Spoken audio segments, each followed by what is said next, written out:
കാഴ്ചയിൽ മനോഹരിയായ തീരദേശ ഗ്രാമം. മനുഷ്യനിർമ്മിത കെട്ടിടങ്ങളുടെ അതിസ്പർശനമേൽക്കാത്ത ഒരു ഗ്രാമം. പക്ഷേ അടുത്തറിയുമ്പോൾ ഒരു ഭീകര ദുരന്തത്തിൻ്റെ ബാക്കിപത്രമാണെന്ന് നിങ്ങൾ തിരിച്ചറിയും. ആദ്യ കാഴ്ചയിൽ ഒരു നിമിഷം ഈ പ്രദേശത്തിൻ്റെ ശാന്തതയെപ്പറ്റി നമ്മൾ ചിന്തിക്കും. പക്ഷേ ഇതൊരു ശാന്തതയല്ല, നിർവികാരതയാണ്. ഒരു വലിയ ദുരന്തത്തിന് മുഖസാക്ഷിയാവേണ്ടി വന്ന നിർവികാരത. ധനുഷ്കോടി തമിഴ്നാട്ടിലെ രാമനാഥപുരം ജില്ലയിൽ പാമ്പൻ ദ്വീപിലെ തെക്ക് കിഴക്കേ അറ്റത്ത് സ്ഥിതി ചെയ്യുന്ന തീരദേശ ഗ്രാമം. ശ്രീലങ്കയിലെ തലൈമന്നാർക്ക് ഏകദേശം 29 കിലോമീറ്റർ, അതായത് 18 മൈൽ പടിഞ്ഞാറ്.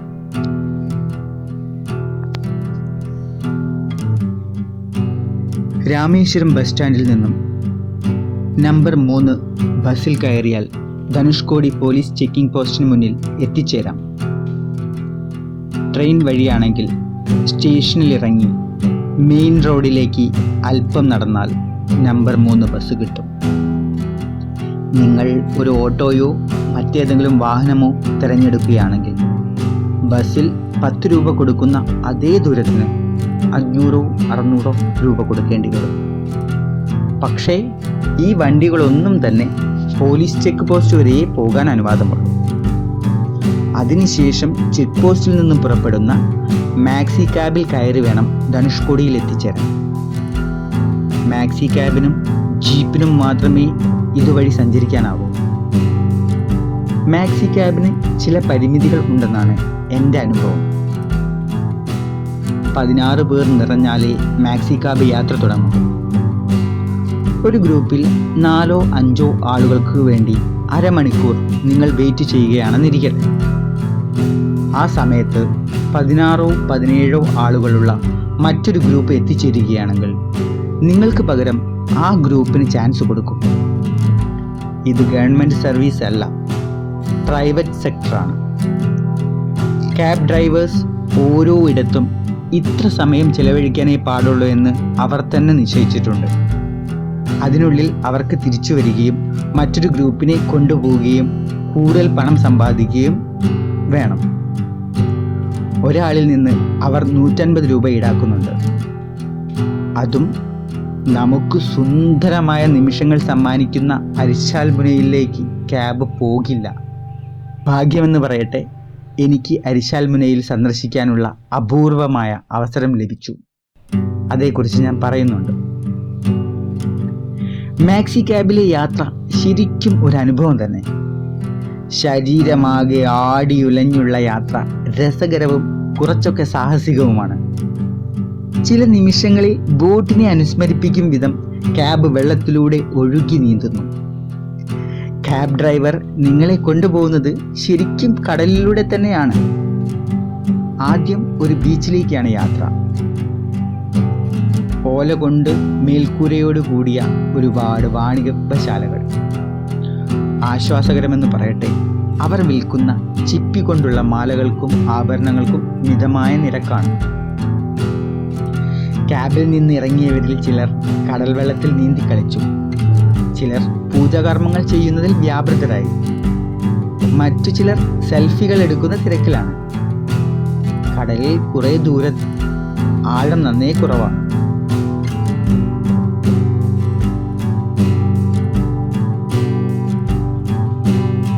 എൻ്റെ ക്യാമറ ചലിക്കുന്നതിനിടയിൽ 3 ചെറിയ പെൺകുട്ടികളുടെ രസകരമായ ചില നിമിഷങ്ങൾ പകർത്താനായി. കെട്ടിയിട്ട ഒരു തോണിയിൽ 3 പേരും കൂടി ചേർന്ന് തുഴഞ്ഞ് രസിക്കും. ഇടവേളകളിൽ അവിടെ വിൽക്കുന്ന ആഭരണങ്ങളിലൂടെ കണ്ണോടിച്ചു. 2-3 മാലകൾ വാങ്ങി. ഏകദേശം 20 മിനിറ്റിനോടടുത്ത് ഡ്രൈവർ വന്നു വിളിച്ചു. ഇവിടെ ചിലവഴിക്കേണ്ട സമയം കഴിഞ്ഞിരിക്കുന്നു, ഇനി മറ്റൊരിടം. ക്യാബിൽ പോയ രണ്ടാമത്തെ ഇടത്തെക്കുറിച്ച് പറയുന്നതിന് മുമ്പ് ഞാൻ അരിശാൽ മുനയെക്കുറിച്ച് പങ്കുവയ്ക്കാം. റെയിൽവേ സ്റ്റേഷന് സമീപത്ത് നിന്നാണ് ഒരു ഓട്ടോക്കാരനെ ഞാൻ വാടകയ്ക്കെടുത്തിരുന്നത്. രാമേശ്വരം സ്വദേശി മുനീഷ്. ക്യാബിലെ യാത്ര കഴിഞ്ഞ് ഞാൻ പുറത്തിറങ്ങിയപ്പോൾ എൻ്റെ ഡ്രൈവർ ഒരു മലയാളിയെ പരിചയപ്പെടുത്തി. പേര് ഗണേഷ് റാം, കൊല്ലത്തുകാരനാണ്. കേരള ക്രിക്കറ്റ് കോച്ചായും സേവനമനുഷ്ഠിക്കുന്നുണ്ട്. ഞങ്ങളുടെ കണ്ടുമുട്ടൽ 2 പേർക്കും ഉപകാരമായെന്ന് പറയാം. ഗണേഷ് ബൈക്കിൽ യാത്ര ചെയ്താണ് ധനുഷ്കോടിയിൽ എത്തിച്ചേർന്നത്. ചെക്ക് പോസ്റ്റിൽ നിന്നും ഉള്ളിലേക്ക് പുതുതായി ടാറിട്ട റോഡ് നിർമ്മിച്ചിട്ടുണ്ട്. എന്നാൽ കാറ്റിന് ശക്തി കൂടുതലാണെന്ന് പറഞ്ഞു ചെക്ക് പോസ്റ്റിലെ ആൾ ഗണേഷിനെ വിലക്കിയതാണ്.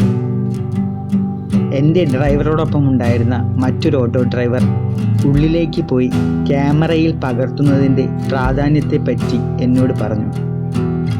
അരിശാൽ മുനെ കേട്ട് കഴിഞ്ഞപ്പോൾ എനിക്കും താല്പര്യമായി. ഗണേഷിനോടൊപ്പം അരിശാൽ മുനെ യാത്ര ചെയ്യാൻ ഞാൻ തീരുമാനിച്ചു. ഉള്ളിലേക്ക് 9 കിലോമീറ്റർ ഉണ്ട്. 4 കിലോമീറ്റർ വരെയുള്ള ഭാഗമേ മാക്സി ക്യാബ് കവർ ചെയ്യൂ, അതായത് കടൽ വഴിയുള്ള യാത്ര.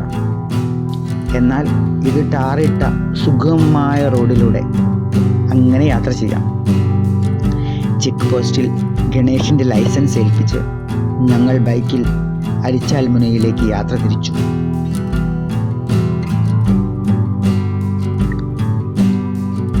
ഭാരതത്തിൻ്റെ ഇതിഹാസങ്ങളിലൊന്നായ രാമായണ പ്രകാരം സീതയെ അന്വേഷിച്ചെത്തിയ ശ്രീരാമനും സഹായികളായ വാനരസേനയും ചേർന്ന് ഇന്ത്യയെയും ശ്രീലങ്കയെയും തമ്മിൽ ബന്ധിപ്പിക്കുന്നതിനായി സേതു അഥവാ പാലം നിർമ്മിച്ചു.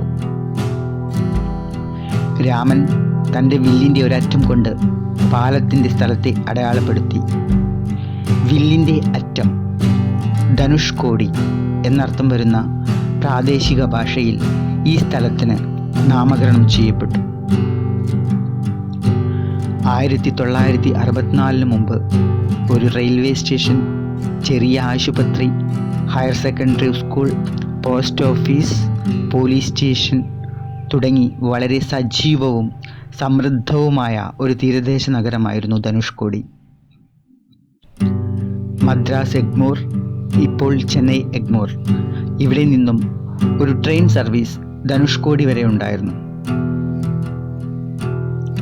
നിരവധി ചരക്കുകളും യാത്രക്കാരും ഇവിടെ നിന്ന് ശ്രീലങ്കയിലേക്ക് ബോട്ട് വഴി സഞ്ചരിച്ചിരുന്നു. എന്നാൽ 1964 ഡിസംബർ 22 അർദ്ധരാത്രി ധനുഷ്കോടിയിൽ 270 കിലോമീറ്റർ വേഗതയിൽ ചുഴലിക്കൊടുങ്കാറ്റ് വീശാൻ ആരംഭിച്ചു. തിരമാലകൾ ഏകദേശം 22 അടി ഉയരത്തിൽ പൊങ്ങി. 110 യാത്രികരുമായി ധനുഷ്കോടിയിൽ പ്രവേശിച്ചുകൊണ്ടിരുന്ന ധനുഷ്കോടി പാമ്പൻ പാസഞ്ചർ ട്രെയിനിനെ മുഴുവനുമായി വെള്ളത്തിൽ മുക്കിക്കളഞ്ഞു. ഇവരോടൊപ്പം റെയിൽവേ സ്റ്റാഫുകളായ 5 പേർ ഉൾപ്പെടെ ഈ ചുഴലിക്കാറ്റിൽ അന്ന് ഏകദേശം 1800ഓളം പേർ കൊല്ലപ്പെട്ടു.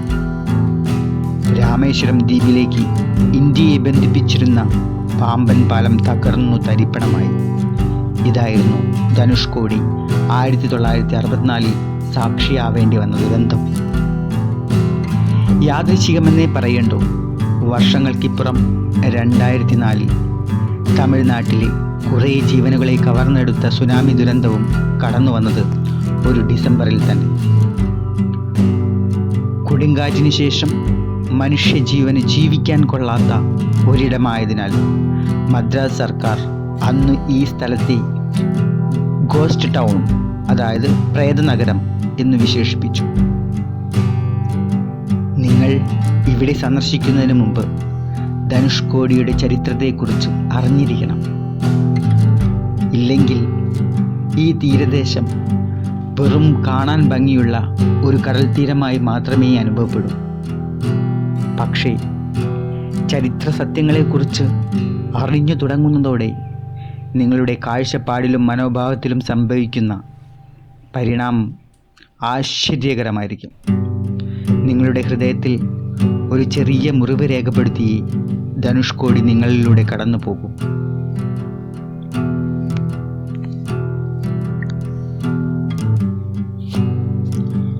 അരിശാൽ മുനൈ ബംഗാൾ ഉൾക്കടലും ഇന്ത്യൻ മഹാസമുദ്രവും സംഗമിക്കുന്ന അപൂർവമായ ഇടം.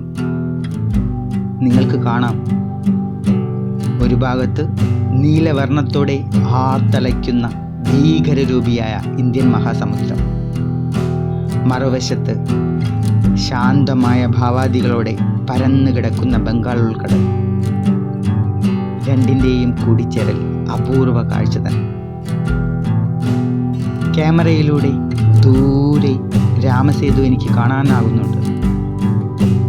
ഞാനിപ്പോൾ നിൽക്കുന്നത് ഇന്ത്യയുടെ ഏറ്റവും അറ്റത്താണ്. അതിൻ്റെ ഒരു അനുഭവം ക്യാമറയ്ക്ക് മുന്നിൽ പങ്കുവയ്ക്കാൻ ഗണേഷ് തയ്യാറായി. പക്ഷേ ലൈവ് റെക്കോർഡിങ്ങിന് ഇവിടുത്തെ കാറ്റ് ഞങ്ങളെ അനുവദിച്ചില്ല. ഇപ്പോൾ ഇന്ത്യയുടെ ഏറ്റവും അറ്റത്ത്, ശ്രീലങ്കയ്ക്ക് അരികെ, വേലിയേറ്റമില്ലാത്ത അവസരങ്ങളിൽ രാമസേതുവിലൂടെ നമുക്ക് കുറച്ച് ദൂരം സഞ്ചരിക്കാനാവും. ഇവിടെ നിന്നും വെറും 15 കിലോമീറ്റർ അകലെ സഞ്ചരിച്ചാൽ ശ്രീലങ്കയായി. പ്രേതനഗരം. 1964 ഡിസംബർ 22 മുമ്പുള്ള ദിനങ്ങൾ. ഏറെ തിരക്കേറിയ നഗരം. എനിക്ക് കാണാൻ കഴിയുന്നുണ്ട്. ആയിരക്കണക്കിന് വിനോദസഞ്ചാരികളെ ആകർഷിച്ചിരുന്ന നഗരം. ഒരുപാട് പ്രതീക്ഷകളോടെ, സ്വപ്നങ്ങളോടെ, ജീവിത യാഥാർത്ഥ്യങ്ങളോടെ ഇവിടെ ഒരു ജനത ജീവിച്ചിരുന്നു. ചർച്ച്. എത്രയോ പേരുടെ കുമ്പസാര വിഴുപ്പുകൾ പിടിച്ചെടുത്ത ചുമരുകൾ, അവരുടെ ആശ്വാസങ്ങൾ, ക്ഷമാപണങ്ങൾ. അൾത്താരയ്ക്ക് മുമ്പിൽ മുട്ടുകുത്തി മെഴുകുതിരി കത്തിച്ചു പ്രാർത്ഥിച്ചിട്ടുണ്ടാവണം. കരഞ്ഞു കലങ്ങിയ കണ്ണുകളോടെ വിധിയെ പഴിച്ച്.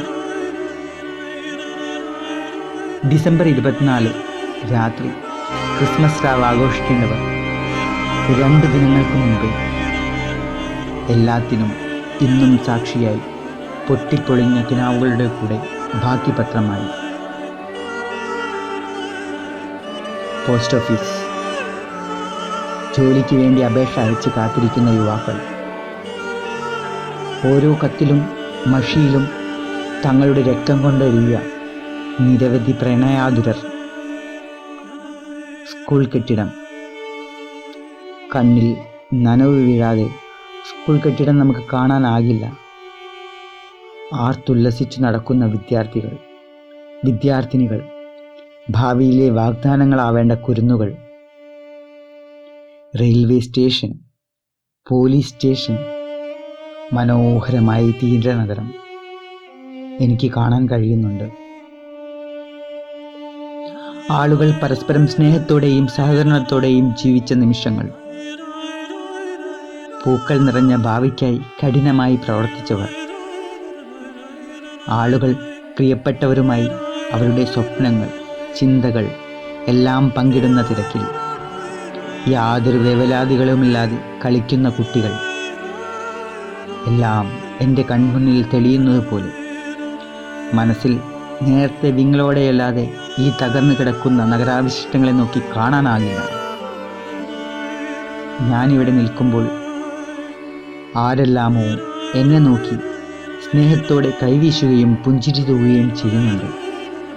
ആ പഴയ മനുഷ്യർ, കാലം പ്രായത്തിൻ്റെ മാറ്റങ്ങൾ വരുത്താത്ത 1964 ഡിസംബർ 22 മുമ്പുള്ള മനുഷ്യർ. അവർ കരയുകയല്ല, നമ്മെ ഓർമ്മിപ്പിക്കുകയും വേദനിപ്പിക്കുകയും ചെയ്യുകയാണ്. ഒരു വലിയ ദുരന്തത്തിൻ്റെ സാക്ഷികളായി ഇപ്പോഴും ഇവിടെ തന്നെ നിലകൊള്ളുന്നു. ആ പച്ച മനുഷ്യർ നമ്മെ വേട്ടയാടുക തന്നെ ചെയ്യും. വീണ്ടും ഇതൊരു സമൃദ്ധമായ തീരദേശ നഗരമായി ഉദയം ചെയ്യാനുള്ള കരുത്ത് ഉണ്ടാവട്ടെ എന്ന് നമുക്ക് ആത്മാർത്ഥമായി പ്രാർത്ഥിക്കാം.